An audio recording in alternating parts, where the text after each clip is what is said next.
That being said, one person with a message can make the world a better place. Willie Nelson has been through more grief than most people could handle at 92 years old. That happy finish is over. He has lost friends, money, and seen his dreams turn into dust. Hi there, my long. That's it. He's about to say something shocking that will shock everyone who hears it. Why do you want to look at me? I have nothing to say. When people ask Willie about death, he doesn't even blink. His answer is brutally honest, cutting through decades of lies. When I lost my son, that was a big low point. And everything else looks small in comparison. What, though, made this famous criminal so sure that he was going to die? We're all pretty much the same. What makes you and me laugh or cry? It's likely to make other people laugh or cry. This person has been through a lifetime of unbearable pain, crushing defeats and losses that would break other guys. A lot of people don't like to see get hit. This is not a clean version of Willie Nelson's story. When life takes away everything you thought was important, this is what you find. That doesn't happen very often with people as independent as you and me. I mean, it's about a man who learned that sometimes the bravest thing you can do is let go instead of trying to stay alive. Being clear on this point in time began a long time before Willie became famous. I went on stage for the first time when I was 5 years old. It all began in the dusty, hopeless state of Texas during the Great Depression, where a young boy would learn his first painful lesson about being left behind. Willie Hugh Nelson was born in Abbott, Texas on April 29, 1933. But from the time he was very young, it seemed like the world was set on teaching him that nothing lasts forever. That one. I believe that if you can get through that, you can get through anything else. He was born to Merle and Ira Nelson, who had big hopes for their small town. That could hold. When their dreams took them somewhere else, they made a choice that would change Willie's whole view of the world. Willie saw his mother leave when he was only 6 years old. She promised to come back when things got better, so she left him and his sister Bobby with their grandparents. Those better times never came. After getting married again, his dad started a new life. This made Willie wonder what he did wrong and why he wasn't worth staying for. Being left behind hurt deeply and left wounds that would never fully heal. I used to drink a lot. A long time ago, I smoked a lot. William and Nancy Smothers, Willie's grandparents, tried their best to make things right.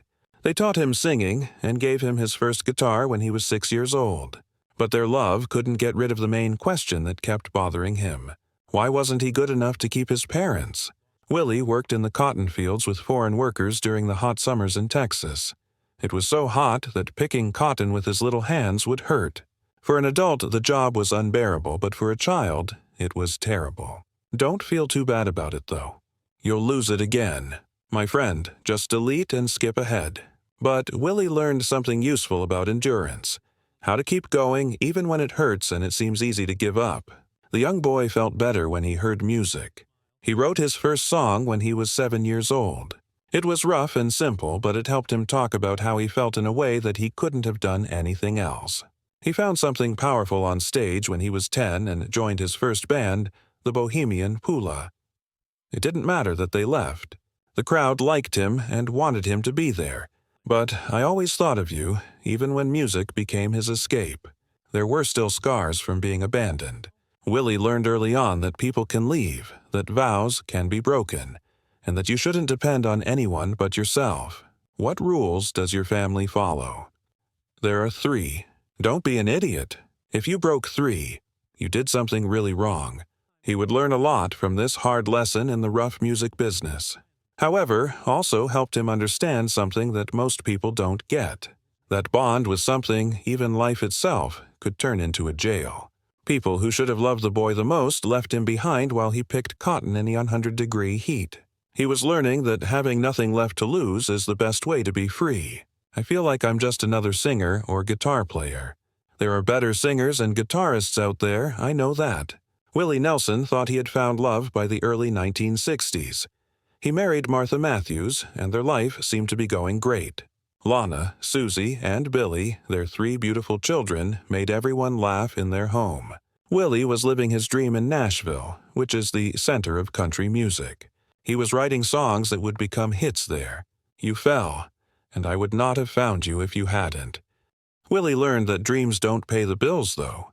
Willie was having a hard time making ends meet, even though big stars like Patti Klina were recording his songs. To put food on the table, he did odd jobs like selling encyclopedias door to door and pumping gas. The man who had become a multimillionaire slept on friends' couches and bought food by counting pennies. Martha got tired of having to fight all the time. She married a dreamer, but now she lived in a 3-bedroom house with empty cabinets and notes that bills were past due. Small disagreements about money and missed chances led to the fights. But they got meaner, louder, and happened more often. When Willie got home from another failed interview, Martha's anger was ready to shoot him like a gun. Willie felt like something inside him was being crushed. "What do you call that thing over there?" "Frank, I want it my way." Touche, rattle. He began drinking a lot and drowning his feelings of failure in booze and self-pity. Martha's sadness turned into a mirror that showed him everything he had failed to be. Someone who could write songs that made a lot of people cry couldn't make his wife smile. Willie reached his lowest point on a very bad winter night. It was getting late. The bills were past due, and Martha had said some hurtful things that could not be fixed. Willie was so drunk that he could barely stand when he walked out into the cold streets of Nashville. He made a choice that still bothers him when he was at his worst. He laid down in the street and hoped that a car would come along and take away the pain. When the road hit his back, it felt like ice. Willie closed his eyes and waited for the headlights to come on. Drivers of the cars around him dodged and cursed, but none of them gave him the peace he was looking for.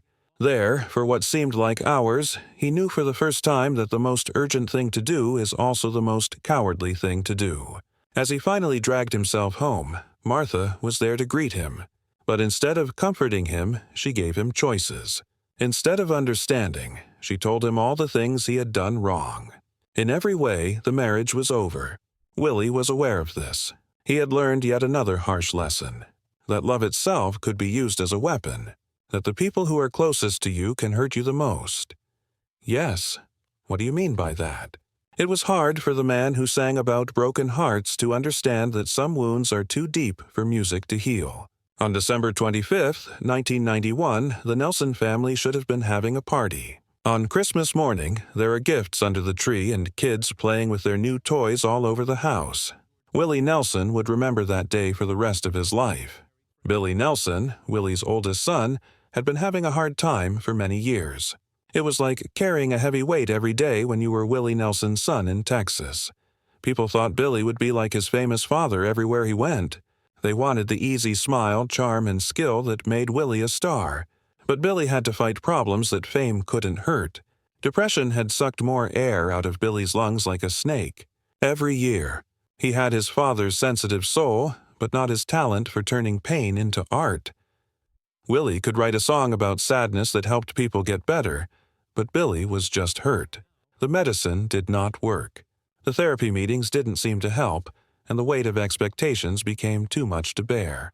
Bobby, Willie's sister, later told how close the family was on Christmas morning. Billy and Willie had been planning to make a gospel album together, where they would share their faith in singing. They had booked the recording time and picked out the songs. For a moment, it looked like they could connect through Willie's favorite thing, his music. However, Billy had already chosen what he would do. Too much pain and too much darkness had set in. As people across the United States opened gifts and ate meals with their families on Christmas Day, Billy Nelson decided to end his story. He was 33 years old when he died, the same age as Christ. This fact would bother Willie for years. The call came in the afternoon. The words hit Willie like a punch in the gut as he was getting ready for another Christmas party. His first son, the boy who carried his name in dreams, had died, not because of an accident. Willie died not of sickness but of a choice he couldn't understand or change. People whispered and kept quiet at the funeral, making it sound like a nightmare. It was quiet as people talked about Billy's problems, the stress of being Willie Nelson's son, and the signs they should have seen. Willie, on the other hand, sat there in stunned silence and thought about every exchange and chance he missed to say the right thing. Sister Bobby Nelson, who was close to Willie and played music with him, saw her brother fall apart in ways she had never seen before. They had been through all of life's ups and downs, heartaches and joys, together. This loss was different, though. You couldn't write a song, or play your way through this. The kind of pain that changes a person for good. People thought that Willie and Bobby would talk about Billy's death, but they never did. They didn't talk for a long time about their sadness, getting better, or moving on. Instead, the quiet brought them closer together because they could feel each other's pain without words. Bobby said it was how Willie showed how much he cared without talking much about the things that really counted. The death of his son taught Willie something terrible and deep about how pain works. It's not a good life, but it's mine. He learned that being hurt doesn't make you stronger. It only makes you unique. When you lose someone, they become a part of who you are. And sometimes the most loving thing you can do is try to understand why someone might want to leave. While Willie Nelson was still grieving over the death of his son, a second disaster was slowly coming together. It had been years of bad choices by his business managers that would destroy everything he had worked for. The Internal Revenue Service was keeping an eye on him, making plans to hit him hard enough to make his own losses look small. Just 1 year before Billy's death in 1990, IRS inspectors with seizure orders went to Willie's properties. The number shocked everyone. $32 million in taxes that were due. Watch out who you let run your business. To put it simply, my advisors told me to do this, do that, buy these, buy those. It was one of the biggest tax bills in American history. A bill that was so big that it seemed like no one could ever pay it off. But for years, Willie's business managers had been sneaking around with his money, putting it into sketchy plans and not giving the government what it was owed. The seizure came on quickly and hurt everyone. The IRS took everything. His several decades of gold records and piano where he wrote some of his best songs, and the ranch in Texas that he loved and where he found peace after leaving Nashville. It was like they were treating Willie Nelson like a regular criminal instead of a cultural icon who had written some of America's most beloved songs. The heart of my life. I burned up my childhood. People who knew Willie well told him to file for bankruptcy as a way to get out of debt and start over. It made sense, and it would have been the smart business move that would have kept his future earnings safe. But Willie said no, and the reason he gave showed something very important about himself. He said he would never file for bankruptcy if it meant the folks he owed money would lose it. Instead, Willie picked the tougher way. He was ready to pay everything, even if it meant giving up his life. The record he put out is called the IRS Tapes, Who Will Buy My Memories. He put his things up for auction with all the money going straight to the government. It was interesting to see strangers bid on the things that were important to his work. He played small places and county fairs all the time, taking any job that paid to keep paying off his impossible debt. Willie saw the irony. The man who had sung about being free and having his own life was now pretty much a slave to the federal government. Every dollar he made went to White House. Every show was another payment on a bill that didn't seem to be going away. Still, Willie kept playing, singing, and going forward with a drive that amazed everyone who knew him. Willie learned something important about connection and material wealth from the crash. Having lost taught him that. You can live with anything that doesn't kill you. It only tells you what you need. These things, the homes, the gold records, and the ranch, were all just things. The music kept going. The power to move people with a song that couldn't be taken away, sold, or stolen. By 1993, Willie had paid off all of his debt to the IRS. He did this by being determined and traveling nonstop. But the experience taught him a very important lesson. Everything can disappear very quickly. It taught him that holding on tightly to anything, even success or even life itself, makes things worse. This man had lost his son and all of his money. He was learning that the key to staying alive is not to hold on harder, getting better at letting go. Willie Nelson had always been different from other country stars, but the fact that he was willing to say things that some people thought were wrong made him friends in a business that liked its heroes to be safe. You know, I think that if you don't use it, you lose it. I try to do something every day. Other singers played it safe, but Willie said what he thought no matter what. Because of how he felt about politics, social issues, and human rights, he lost friends, radio play, and support from the music business. However, they also showed the strength of a man who wouldn't be anyone else. Willie did something that shocked people all over the South in the late 1960s, when racial tensions were high and country music was mostly divided. Willie kissed black. Country singer Charlie Pride on the lips during a show in Texas. Most of the people in the crowd were white fans. It was a clear act of rebellion that said friendship and respect were stronger than race. People in the crowd got very angry, but Willie stood his ground and made it clear that hate had no place in his music or in his life. The response was harsh and quick. In the South, radio stations wouldn't play his songs. Concert sites canceled reservations and fans sent a lot of hate mail. Willie didn't say sorry or change his mind, though. He kept supporting Pride and other black acts, and he used his fame to speak out against the racism in country music. Willie had learned that some beliefs are more important than being popular, even though it cost him a lot. As he got older, his political work became even more clear. Willie backed liberal politicians like Dennis Kucinich and Beto, while most country stars stayed safe on the right. He put on fundraising shows he spoke out against the wars in Iraq and Afghanistan and used his songs to help people understand and peace. Conservative fans felt cheated and said he had left his roots. Willie had a different view, though. He was following the ideals his grandparents taught him by standing up for the weak and telling the truth to those in power. Willie became one of the most well-known people who wanted marijuana to be legalized, which caused a lot of controversy. Willie was open about his cannabis use and the good things it did for him long before it became socially accepted.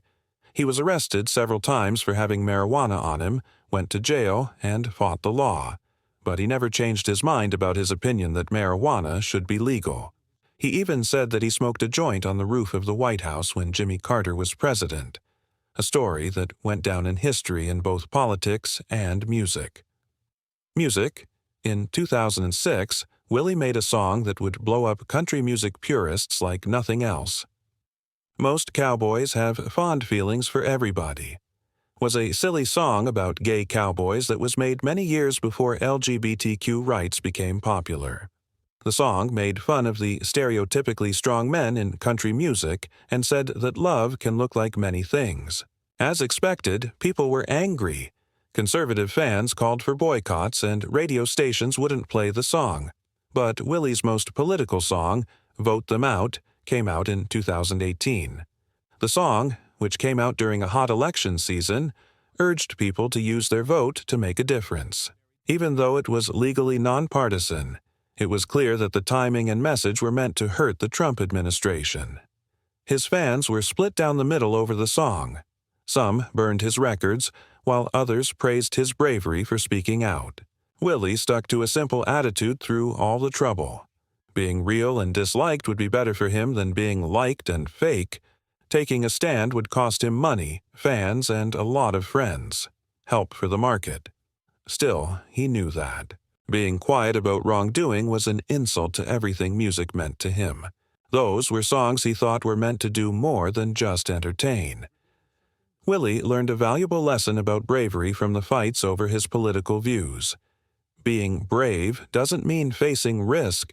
It means telling the truth when everyone else wants you to lie. It means putting principle over making money and honesty over being popular. And sometimes it means being okay with being alone when you stand up for something. Willie Nelson's relationship with his lungs turned into a decades-long battle that almost killed him more than once. He had built his success on his voice. He believed that smoking weed saved his life, but it was slowly killing the organs he needed to breathe. That being said, Willie's lung problems began before he became recognized for smoking pot. During what was supposed to be a relaxing family trip to Maui in 1981, Willie's lungs gave out for the first time. Something went wrong while I was swimming in the very clear water of Hawaii. If it wasn't for bad luck, the change in air, or the salt water, Willie's left lung burst. Getting to the hospital was hard for him because the pain was so bad it felt like being stabbed from the inside. The lung that fell apart was just the start. The years of smoking cigarettes and the amount of pot he was using was killing him. Willie got emphysema, a lung disease that makes it hard to breathe that lasts for a long time. He had to work hard just to walk across the room without breathing. He could sing for hours on stage. Willie had pneumonia 4 or 5 times over the years, and it became a nightmare. With each attack, his lungs got weaker, damaged more, and less able to do the job they had been doing for decades. Friends and family couldn't do anything about it as the lively performer got weaker and weaker, his voice losing its power and his energy fading. What Willie had been going through got so bad by 2015 that he had to make a big choice. Stem cell surgery was an experimental operation in which stem cells were taken from other parts of his body and injected into his damaged lungs. The doctors hoped that these cells would grow back the damaged tissue and let Willie breathe normally again. Because of the surgery, Willie had to stop tours, which was bad news for the thousands of fans who had bought tickets to see the legend perform. But it had to be done. His doctors told him that he would no longer be able to act if something wasn't done.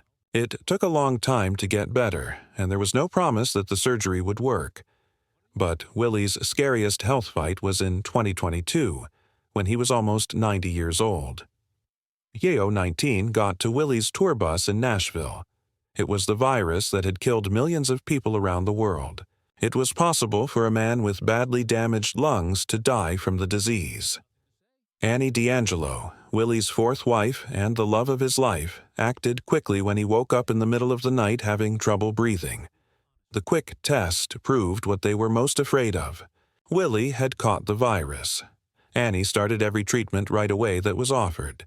Monoclonal antibodies, steroids, breathing treatments, and Paxlovid are some of the medicines that can help. Bring in mobile medical units and keep an eye on Willie all the time, and she changed their house into a medical facility. There were days when Willie's life was in danger. A virus that only attacked breathing systems was attacking his lungs, which were already hurt. The man who had been left alone, lost everything, and been through a personal tragedy was now facing his most dangerous enemy. Annie later said that it was scary to see Willie fight for every breath, because she didn't know when the next one would come. Willie started to get better very slowly and miraculously. The treatments did their job. He got through what might have been his last fight because he was naturally tough. He was deeply changed by what happened, though. He was going to face